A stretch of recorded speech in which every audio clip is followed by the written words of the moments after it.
everyone, welcome to Morning Laziness. This is Nilima KS, and today we are bringing to you an interview session with Miss Adora Winquist. Morning Laziness is an online magazine dedicated to women. It showcases various articles, personal life stories, and interview sessions on different matters concerning women. And today, our interview, Miss Adora happens to be a healer, a teacher, an author, as well as a great aromatherapist. So let us welcome our interviewee. Hello, Adora. Hello, Nalima. Thank you so much for having me here today. How are you doing today? Just wonderful. And you? I'm doing great too. Well, so since you're on board with morning laziness, what is your morning mood now? I love that question. And I love how as we move through our cycles of life, it changes. And so right now for me, my morning mood is receptive. It is open and it is ready. That is a great way to begin a day, right? Like you're very open and you're ready to take in more things and just stay in the big day. Exactly. And also, right when we wake up, we're in a deeply receptive state, energetically, right? From a spiritual perspective, also from our brain waves. We're very receptive to intention. And so this is where I like to start my morning with meditation, even if it's for 5 or 10 minutes, and really aligning my intentions for the day in a very co-creative and sacred manner, because that sets the whole stage for every interaction, every creation, every experience of the day to unfold in the most benevolent way. Right. And also, quite recently, Morning Laziness has started our very own NFT collection called Women in Metaverse. So, which is your favorite character? Which is your favorite meta character from our collection? I thought those were so cool. I loved the sunset character. To me, that was so inspirational. I loved the colors with it. And I'm actually going to take a few days off this week, which is relatively unheard of for me. And I'm going to the beach. So my intention is to have a sunset similar to the one in your NFT backdrop. That sounds great. Well, what made you happy today? Mm, Waking up, right? Just the fact of waking up to this blessed life that I have, and to know that every day we have a gift when we wake up, and it's up to us what we're going to do with that gift. And so I thought about my meeting with you today and how wonderful that would be. I thought about my two children who are having a bit of a holiday, and that made me happy that they're having wonderful experiences. I thought about some meetings and business aspects with my company that is in a relatively new startup phase of development and everything that's happening with that. And I thought about the new book that I'm working on, which I'm really so passionate about. So I feel like in each and every day, the philosophy of carpe diem, seize the day, seize the moment, is really a reminder for us to harness the power that is held within our vital life force, the magnificence that's held in the present moment, right? The infinite potential. And through our intention and co-creative practices with nature, with the elements. And of course, my work really focuses on working with essential oils and crystals every day. So I'm always going to have one of each of these, if not more, next to me to support my process, my mood, and modulate my emotional experience as I move through the many facets of my day. That's a great beginning. Well, moving on, tell us about aromatherapy. What drove you towards mastering this very same art? Well, there is something incredibly voluminous and magnificent and magnetic about the world of plant medicine for me. And when I was very young, when I was a teenager and moved away from home for the first time, I was 19. And every year I would get allergies. And if you can hear right now in my voice, you can hear a little bit of allergy from the pollen coming out of North Right. Carolina. But when I was young, every year, 2 times from allergies, I would get severe bronchitis, and would have to go to the doctor, and I would miss weeks and weeks of school and be quite ill. And when I was 19 and left home, I was living on Cape Cod, lots of pollen there in Massachusetts, in the northeast of the US. And I got very sick, and I didn't have health insurance, and I didn't have a lot of money. But I did hear about herbs, and I went out and I bought 5 different herbs: eucalyptus, hyssop, thyme, licorice root, fresh ginger. And I went home and I made a tea and was amazed by how quickly I healed. My bronchitis healed. Since then, I have not had that form of bronchitis, which is incredible to me because it's been a few moons in between then. And it's been such a popular recipe that people have asked me through the years that I included it in my DNA book. So for people that have bronchial issues, respiratory issues, it's a wonderful way to make a tea, make your own medicine, which I'm an incredible advocate for. But through that process of making teas and then tinctures, I found essential oils, and I knew that I was connected for a lifetime. So I started making all sorts of formulas. In fact, it was the same year that I started formulating essential oil blends that I started studying vibrational healing, energy healing, things like Reiki, therapeutic touch, and ultimately the Barbara Brennan School of Healing.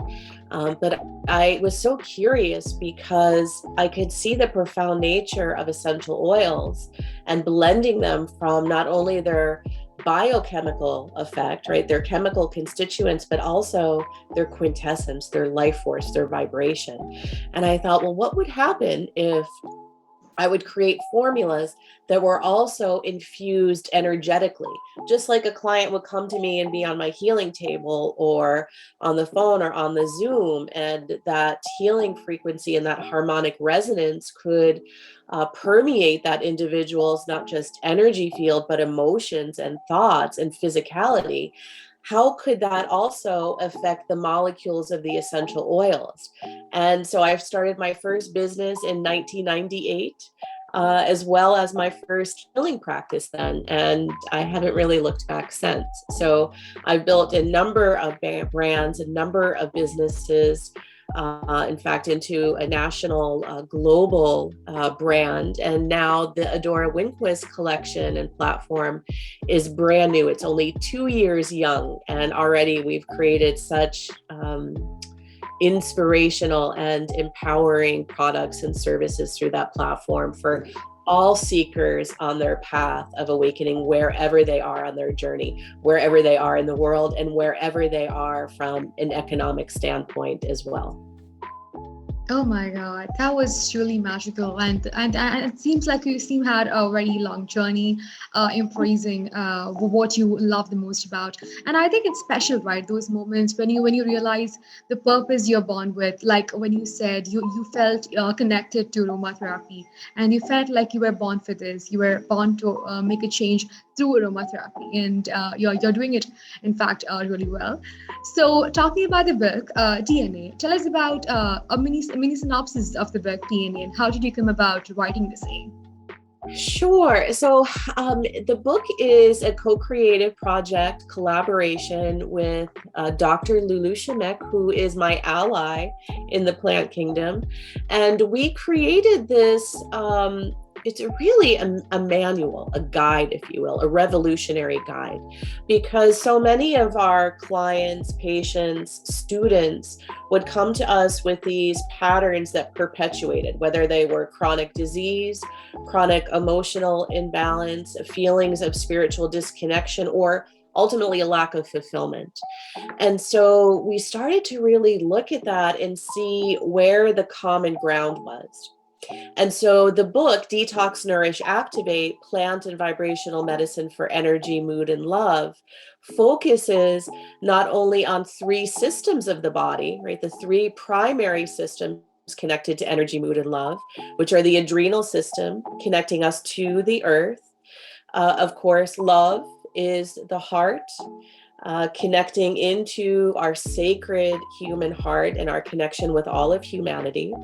And then, of course, the brain and nervous system, how it relates to mood, connecting in with higher divine consciousness. And so we found that these three areas really connect into so many forms of imbalance in our lives. And yet, when we can come to a certain degree of healing, and elevating our conscious understanding of who we are and why we're here, we can ultimately embody our path of self-mastery and self-actualization. And so the one thing that's really, well, there's a number of things that are unique about the book, but one in particular is the title Detox, Nourish, Activate is really a play on words for DNA. And so the core focus of this book is how we can heal trauma and trauma that we've carried generationally through our DNA to be able to heal it at the root and ultimately transform our lives entirely, taking those places of adversity, of struggle, of being in survival mode, and turning them into a life of thriving and always of abundant living, whether that's physical vibrancy, emotional resilience, spiritual communion, and ultimately being able to embody our soul purpose, right? Like what you mentioned about the essential oils. For me, this is very much my soul work, and why my slogan is your soul work is your soul work, because we all have something unique to understand, not only about ourselves, but our place in the universe, and something that we can contribute. Only we can contribute to the greater good of all. Right, and that sounds truly beautiful. Well, so going to the shop of Adora Winquist's official website, I found one of the products that really caught my eye. Caught his collection, Mary Magdalene Aromatherapy Mist. So share with us your journey in preparing the formulas and ingredients till the final process of the end product. When what exactly is significance behind the name Mary Magdalene?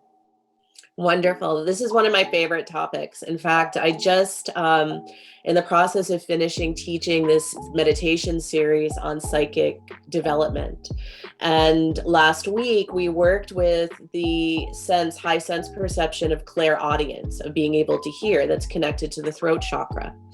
And so for me, when I go into the creation process, in fact, I happen to have the Mary Magdalene formula right here because I use it every Yes. day, which is so interesting. But when I go into create, I create a sacred space, right? Just like through any sacred intentional practice, whether we call it intention, whether we call it prayer, whether we call it divine communion. And so in that, I set up my own sacred space and with a specific intention.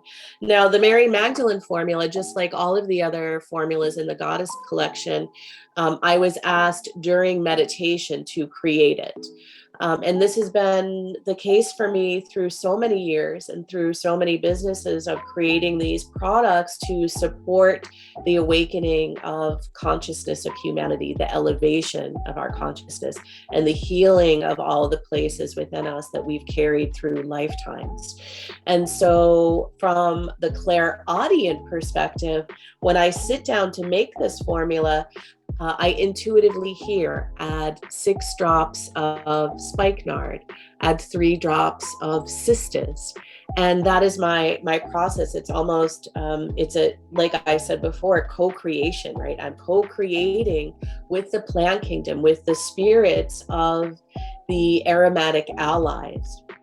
And so after I'm done and I smell it, and I've reached this point in my career where I can tell when it sings, right? When it sings from an olfactory perspective, it also sings from a vibrational perspective. And that's one of the things that's really unique about my collections, is that you can not only smell them, but you can feel the vibration as it's coming into your field, as it's coming into your being to awaken and to elevate and to transform and to transmute. So the Mary Magdalene formula is very similar in that regard. And I was asked to make this a little bit more than a year ago. as I was putting together a retreat in southern France, a quest of the divine feminine to follow in the footsteps of Mary Magdalene in southern France, in the Provence area, where she came from the Middle East to seed the traditions of the way of Christ. And so all of the teachings around love and surrender and forgiveness and peace. And so in preparation for that trip, I created this formula to anchor her energetic imprint. So we then were using that formula in all of the ceremony that I led in southern France on that retreat. And it's so wonderful. We have another retreat planned in southern France this September for the autumn equinox, and it's going to be even better than last year, which if you were there would sound absolutely impossible because it was such an incredible, mystical, deeply healing time together. So we still have spaces left. If you or anyone want to join us on that journey, that would be wonderful for our listeners to join you on that session. Right. As a modern alchemist, what do you think are the divine benefits of practicing aromatherapy? This is such a great question. And so when we think of plant medicine, and specifically essential oils, which is what we use in aromatherapy, essential oils are the most potent form of plant medicine. They are not only biochemically active, in fact, even rose essential oil has over 300 chemical components. Isn't that amazing? Which lends to its tremendous versatility as an aromatic. And so these chemical constituents have certain affinities with different parts of our being, our physiology. For example, lavender essential oil, which many of your listeners, I'm sure, will be familiar with. Well, the two main chemical constituents are linalool and linalool acetate, and they contribute to the deeply relaxing nervine qualities of that particular essential oil. So when we think about aromatherapy, we're of course considering the chemical effect of the essential oils, but also the life force, the quintessence, the vibrational patterning, the soul of the plant, who through our intention and working with aromatherapy offers its healing energy to us holistically. So aromatherapy is really working with the art and science of essential oils and how they apply to our holistic being, physically, mentally, emotionally, and spiritually. Right. Now, what meditative practices do you provide through the Patreon? So Patreon is a really interesting platform for all creators. And we found it in December and decided to create these wonderful exclusive subscription models. So for someone to come in and pay $5 a month or 15 or 25, they receive an incredible value of the meditations that I offer, specific formulas of essential oils and tips and blogs with alchemical wisdom and knowledge and interventions that you wouldn't be able to find anywhere else on my website. So for that, we have a meditation series. The one that's on there right now is part of the psychic development series that I mentioned, which goes through each of our 7 main energy centers and then which form of psychic awareness connects into that center. Like I was mentioning, clairaudience, which connects to and through the throat chakra. So the other exciting aspect of this is that we're building out a platform similar to Patreon on our own website, and it will have a whole host of the Adora Alchemy there for not only paid subscribers, but also a free library too of meditation alchemy, practical alchemy, essential oil alchemy, and crystal alchemy, which are really the primary pillars or tenets of my work. That sounds great. Well, are you currently preparing any new formulas for a new product? I am. I'm always creating new things, but I do have 3 new formulas that came through from meditation to work on. And one of them is surrender. right? And how we can come into deeper places of surrender within us, really letting go of all the things in our lives that we try to over control, or like I refer to as white knuckle. Like, what are you white knuckling in your life? And yet when we come into a place of faith and trust and surrender, we find that our highest path unfolds with great ease and grace, and so much more abundantly than our mind could ever orchestrate. So that's one formula, as well as a formula called grace, and how we can have these supportive artisanal aromatherapy blends to serve as adjuncts for our own spiritual and holistic healing and wellness and well-being. That sounds great. Well, lastly, what do you think this world needs the most? Forgiveness. I think that I reflect back on a lot of the teachings of Gandhi, and there's a quote that often gets paraphrased, often about being the change we wish to see in the world. But we are the microcosms of the macro, and the macro of the micro, everything within us, from our cellular consciousness, our soul, our being, right? We are that from our soul to our cells. And the path starts within. So until we can bring the aspects of forgiveness to the places where we hold pain, heartache, self-judgment, right? All of the pain of the past that we carry, and the pain of our lineage, of our heritage that's held at the DNA level, that everything that we see around us that exists in a state of disharmony or imbalance also exists within. And because that is true, we also have the ability to change, to elevate, to shift our inner terrain, right? To find a sense of forgiveness, of deeper compassion for ourselves, for our journey, knowing that each step that we've taken since our first, each breath that we've taken since our first, has brought us perfectly here and now to apply these philosophies, these sacred intentional practices, self-love, self-forgiveness, self-compassion, and that they are the pathway and the portal to freedom, to harmony, to wholeness, and to unity. Right. So, on that beautiful note, we come to the end of this interview session. Thank you so much for joining us today. We truly appreciate your time. And thank you, audience. Hope you had a great time with us today. Thank you so much, Nalima. Blessings.